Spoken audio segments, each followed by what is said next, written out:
Hey, this is Zach Log the Great. So, someone I know who claims to be a Christian recently was pretty excited to show me that Snoop Dogg, the rapper, had recorded a children's album. I try not to judge a person's heart. Only God actually knows, but this was one of many things I've been deeply troubled by.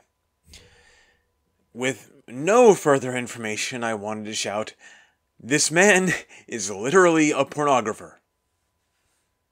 He should never be allowed to talk with children, let alone produce mass media for them." The complete lack of wisdom in embracing this was a problem without knowing anything else. She later showed me one of the tracks which included affirmations for little kids. If you're not familiar with self-help terminology, affirmations are things you might repeat to yourself to help, quote-unquote, boost your self-esteem, or whatever the more current terminology is. Practically speaking, they've replaced scripted prayers, and the God you're praying to is yourself. But let's leave that aside for the moment. Among these affirmations was this statement, "I deserve good things." Well, that sounds nice. We don't want little kids thinking horrible things about themselves, right? We want them thinking about how they should have good lives. Well, I'm a Christian, and Christianity does not teach that I deserve good things. Christianity tells me that all have sinned, and that the wages of sin is death. That is, I have done wrong, very serious wrong, and the penalty for that is not just death, but eternal death. By merit of my choices and actions, I don't deserve good things. I deserve hell. Well, that sounds terrible. Why would you teach that to children? Are you some kind of psychopath?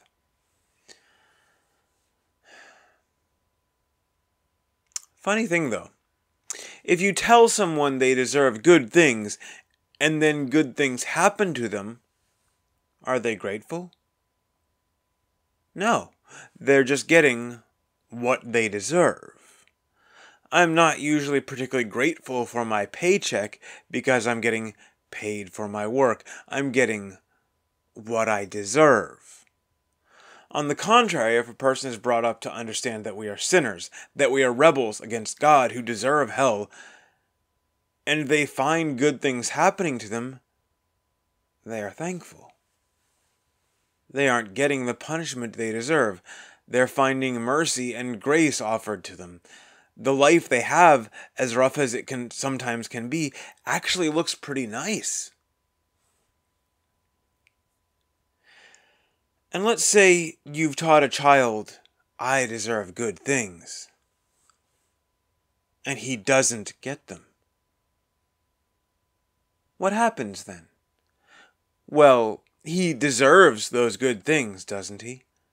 Therefore, if he doesn't have them, someone is keeping from him what he deserves, and it's his right to go out and take it back, isn't it?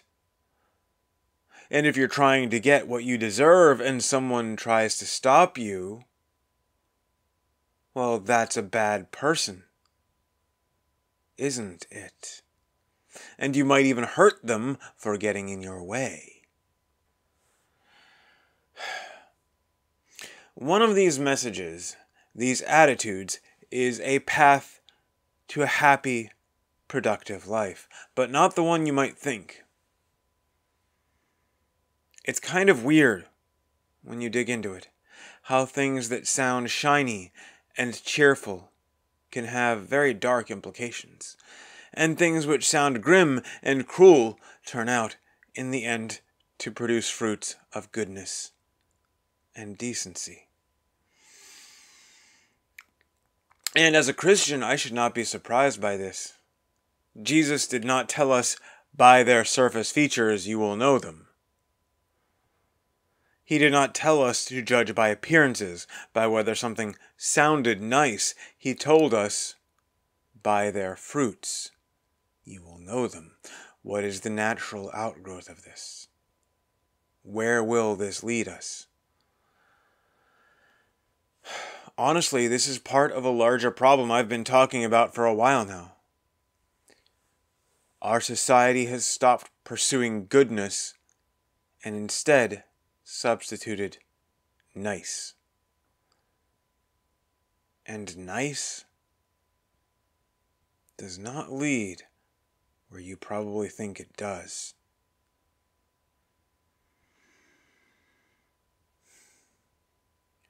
God be with you.